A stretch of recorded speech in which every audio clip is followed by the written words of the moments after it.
I love it. Awesome. So I love that concept. I wish it had existed in the UK when I was selling products and in the US because it was such a pain for It's me such a pain. personally to get insurance. I went to so many brokers and still underwritten by someone that's called China Products in the end, and I don't even know if they were legitimate, but I used them for many years. Luckily, I never had to claim on them. Yeah. So, what's the difference, or is there a difference between product liability and general liability? Because a lot of Yes. people go to the brokers and they go, "Well, you tick all the boxes." Sure. And that's a form that isn't designed for e-commerce sellers, and e-commerce isn't even a category on half of those forms because it's not a real No. business. It's called retail. Yeah, exactly. So, yeah, I mean, what's the difference in these type of It, things? it's so interesting that you said e-commerce isn't a category. There's several large insurers in the US who call e-commerce businesses mail order and catalog businesses, right? Because they're still stuck in the 1980s when mail order and catalogs were a thing. But e-commerce isn't even a category. You're right about that. To the question, what's the difference between product liability and general liability?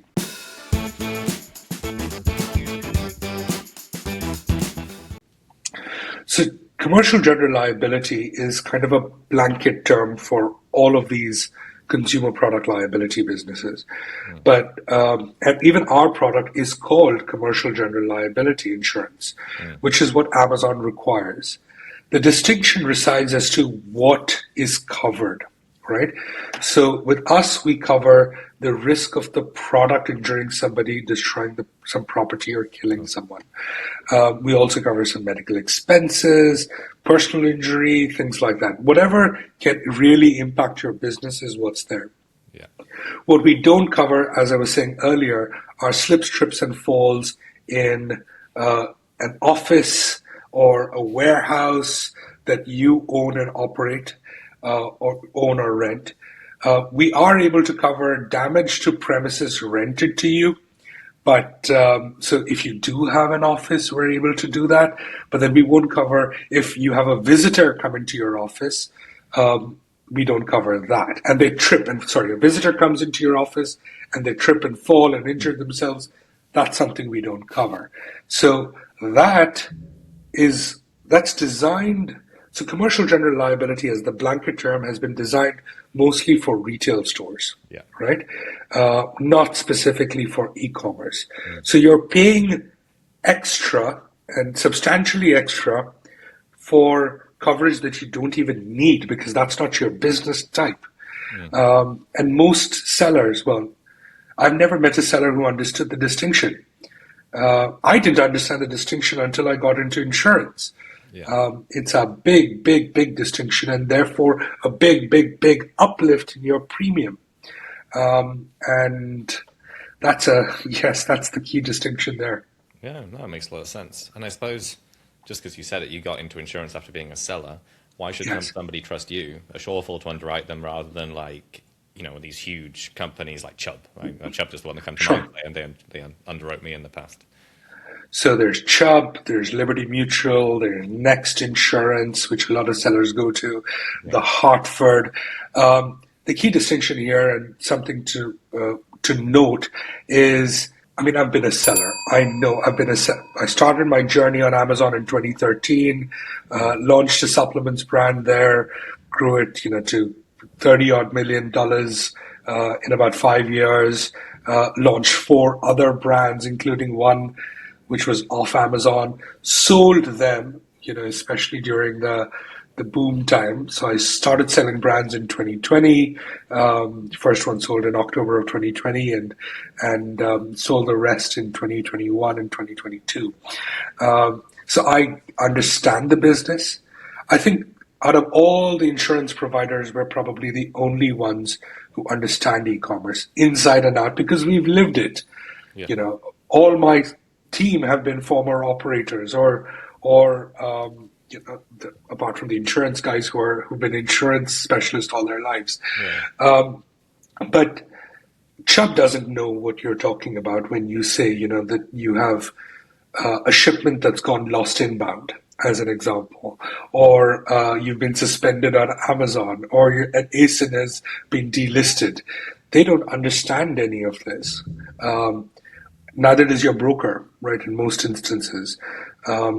So we know what we're doing here, but furthermore, we are reinsured by some of the largest names in the insurance space. Our policy is A-rated, so there's something called AM Best rating, which is like a financial strength rating of your insurance paper, like what you're selling, and it goes all the way, from F to A, and we're the highest kind of rated A-rated insurance. So extremely high quality insurance from people who understand your business, from people who understand e-commerce inside and out because we've lived it and we feel the pain. And we understand that there's no point in giving people things that they don't need. There's no point in making people pay for things they don't need. And that's why we are, on average, 42% cheaper than your next Liberty Mutual, Hartford, Chubb, Hiscox, Travelers. Yeah. It doesn't matter. We're cheaper than all of them on average because of the way we underwrite and the coverage that we provide. Awesome. Yeah, no, I love that. And I think which some people might not understand, because I didn't understand it the first time you explained it to me. What I was getting at is because you're a relatively small company, insurance company, compared to Chubb, for example. Sure. How do they know that you're going to pay and be around? And what you're saying is with a reinsurance that actually you're underwritten by $1 billion, multi-billion-dollar insurance company behind you, so it's not you that has to pay out, you're reinsured by these other companies underneath. Exactly. So 100% of the risk, what's known as the risk, is carried by a company that does $25 billion a year in insurance premiums. So they're one of the top 20 insurers in the world. They have given us what's known as a delegated authority, which means they trust us so much that they said, you can write insurance on our behalf, and whatever you decide, we will carry the risk. Yeah. And so, and you can see our policies on our website, assureful.com, but when you go there and you look at the policy, it says Assureful on the policy, but it also contains their logos, and that company is QBE Insurance. And so you will see their logos everywhere because we do it together. So we make the decisions, they carry the risk. Yeah, and I didn't realize before we talked about it a year ago, which was that the whole insurance industry is basically passes risk around in circles, so they can never be taken down by one giant issue. Absolutely. Everyone is reinsured by everybody else, and it means that everything is not going to fail, and insurance just doesn't pay out. Absolutely. The risk is spread because if you think of it, we might put out a limit of $5 million and to a company that makes dehumidifiers. And then we do it to 6 other companies that sell, private label dehumidifiers that are made in China. And one claim could come in and it's all coming from the same factory probably. And so you could have what's known as like class action lawsuits where suddenly you have 500 people sue at the same time. And so the limit goes up really high. And so that's why the risk is spread. So you have reinsurance that goes. So insurers have insurance, which is called reinsurance. And the so great dehumidity crisis of 2026, when the rooms get so dry, they will catch up. Exactly. Super careful about those dehumidifiers. Well, you say that, but then we've had claims. The reason I said dehumidifiers, we've had claims around dehumidifiers. So I don't trust me where I live. I know about dehumidifiers. Of course. Crazy. Of course. Okay, so what about new platforms? So a lot of Amazon sellers are selling on Amazon, and then they go, I want to do Shopify, I want to do Walmart, TikTok, whatever else is hot right now, which is basically all of that. How do they, can you do multi-platform, and how does that work? Especially because you're reading sales data, you said month on month, and the sales data is next month's premium, so how does that work? So when you purchase a policy from Assureful, we're not just covering your Amazon sales. We're covering 100% of your global sales. right? So you could be selling at Coupang in South Korea, or you could be selling on your own website, right? Your Shopify store. What we do is that we cover all of your sales, and so we have data connections with Amazon, we have data connections with Shopify, we see your live sales data. And then for all your other channels, you've got a retail channel at Target or Target Plus, and you've got in-store sales at Walmart, and you're selling in somebody in Dubai or Vietnam. We cover all of it. And so for those sales, just for those sales, and that typically for an Amazon seller is less than 20% of their overall sales. They, in those instances alone, we act like the old insurer, where you tell us, I'm selling at Walmart retail or Costco retail, and this is what I project in sales for the next 12 months. And we take that number, we divide it by 12 and add it on to your real sales. And then that's how we do it. But then we make sure that you are covered globally, right? It's known as a worldwide coverage territory. So all your sales are covered by us at one go. Makes sense. And I guess because it's integrated and because it's based on real sales, how can somebody get a quote if they don't have to go through a broker? How does the quoting process work with Assureful? So it's extremely simple, really. You go on Assureful.com, and then you'd see the CTA, the call to action is get a quote. Click on it, and you'll go through a really short form. Now, this is typically when you're dealing with a broker, you're talking about 15, 25-page PDFs. I've seen a 40-page PDF, John, where people are having to fill it out. It's hilarious. But with us, what you do is that you just connect your stores. So fill out basic information, connect your stores, tell us how much limit you want, and we provide a hot tip where Amazon only requires $1 million, Walmart requires $2 million. If you want more than that, we can go up to $5 million. Like, for example, if you're selling at Costco, they require $5 million. Or if you're selling at Target, they also require $5 million. So we can do up to $5 million on a primary basis. That means that we can decide to give you up to $5 million of limit.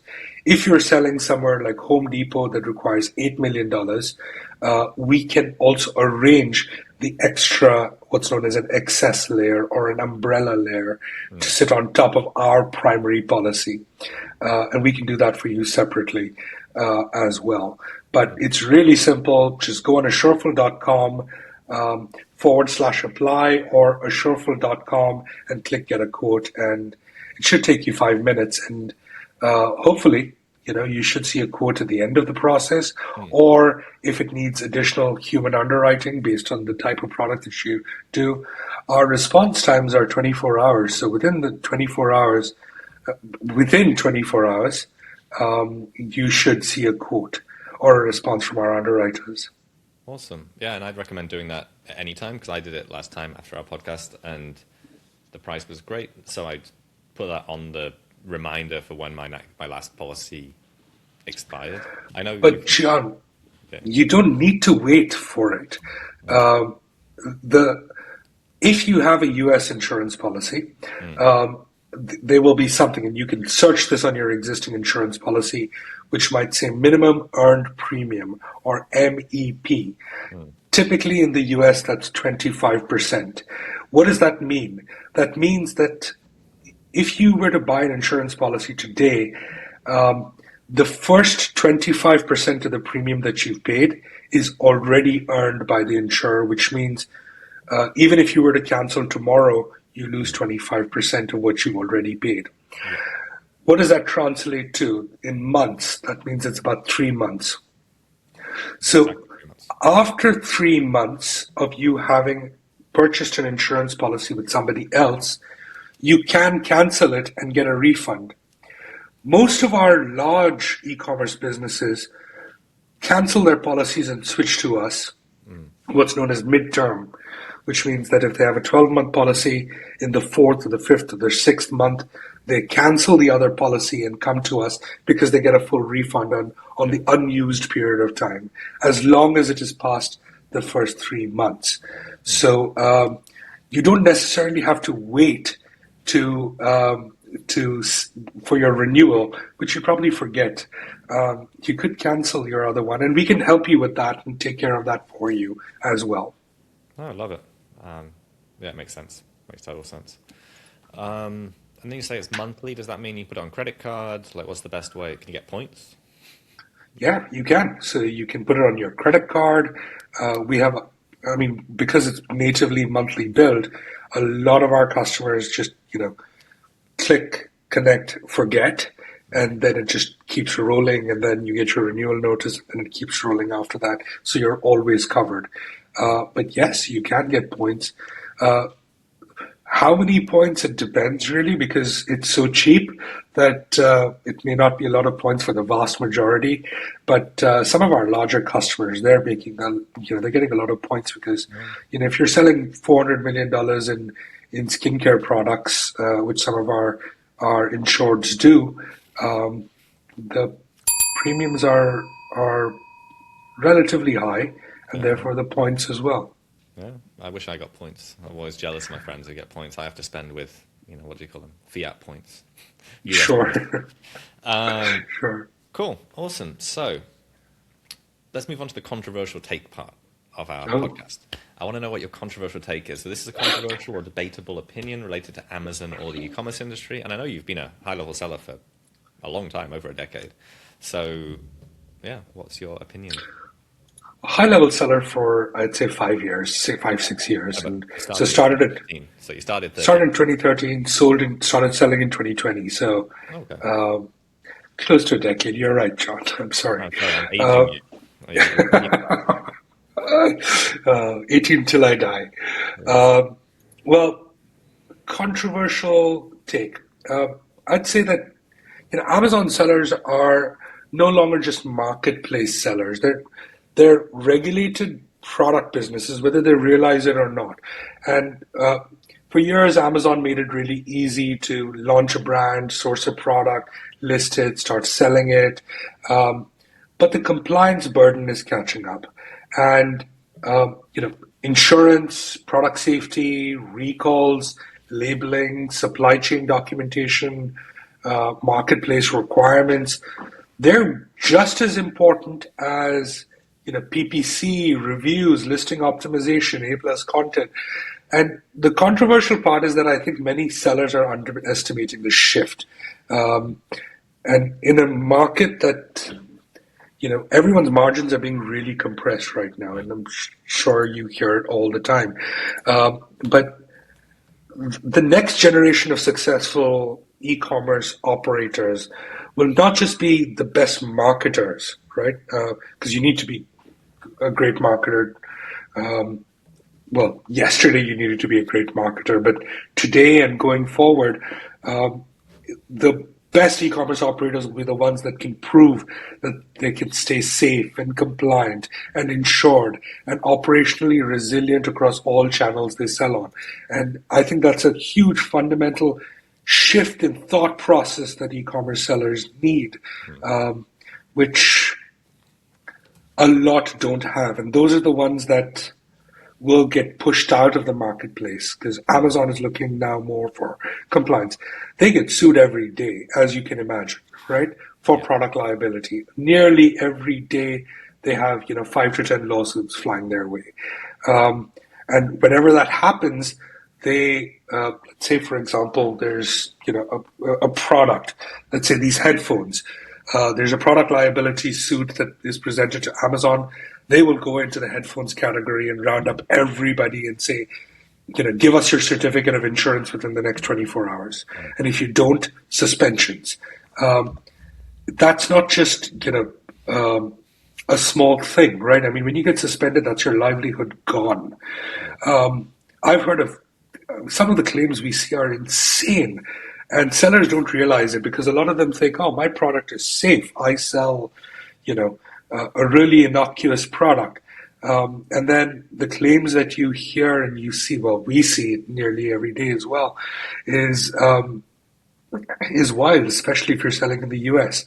If you want to, sometime we should have a conversation on the wild Whatever you claims. can share, that would be hilarious. Where people shove silicon spatulas or whatever is going on. I think there'd be some very interesting claims So you can share. one of our insureds, they sold a kitchen product, and the kitchen product was FBA, and it was shipped by FBA to the buyer. Their product came in Amazon's box packaging. The claimant, who is the person who purchased the product, claimed that the tape on the boxes, cut them and caused an infection. And they filed $1 million lawsuit about that against our insured who sold a kitchen product that was inside their own packaging, which was inside an Amazon box, even though their product had nothing to do with it, with Yeah. the claim happening. There was a claim. Another claim that we had was a, a company that sells a skincare product. And won't say specifically what the product is, but a skincare product. And the claimant, who was the person who purchased the product, burnt their leg on a space heater and applied the skincare product, which it's not the intended use for it, Yeah. right? They applied it on the burn. Infection was caused. They had hospital bills, and then they filed suit against our insured, who was an Amazon seller. It's just the wildest things that you hear, and so it's not necessarily you think that your product may cause injury, damage, death, destruction of property. It's all the surrounding factors as well. And if you're trying to build a business, I mean, if it's a gig for you and you can just, abandon it and run away and never be seen again, by all means, go for it. But what's the point of you spending, $80 to $100,000 just defending something that you're not at fault for, when you don't have to? If you're building a real business, you have to have insurance. It's just a no-brainer. So, yeah, might as well get the insurance at the cheapest cost possible. And when a claim like that does come through, we take care of everything for you, including dealing with the claimant, including legal expenses, which are all covered. And so you just focus on running your business and staying compliant. And we take care of the rest when it all goes to hell. Oh, I like it. And I think we definitely should do an episode sometime, even if we just research online what are some of the most insane claims and look for some product liability stuff, and then make a hilarious episode at some point. We absolutely. I mean, we operate in all 50 states and DC in the US and also in Hong Kong, and we see a lot of Chinese sellers who structure out of Hong Kong and sell on the Amazon US marketplaces, and we've seen a claim come through for a seller recently, not ours, but then this is something that's being talked about quite a lot in the Hong Kong market today, of somebody selling an electronics product with a coin battery in it, and the coin battery wasn't secured with a screw. It was just one of those sliding battery covers. And an infant in the US swallowed the coin battery, and the lawsuit was settled for $40 million. Yeah, but I mean, coin battery is the most dangerous thing ever for kids. It sucks. Absolutely. And so, but because of that one product flaw, it was settled for $40 million. Well, it must have done some serious damage to that kid then. That sucks. Because there's no way they would have sold 40 million if it hadn't burnt a hole through their stomach. Yeah.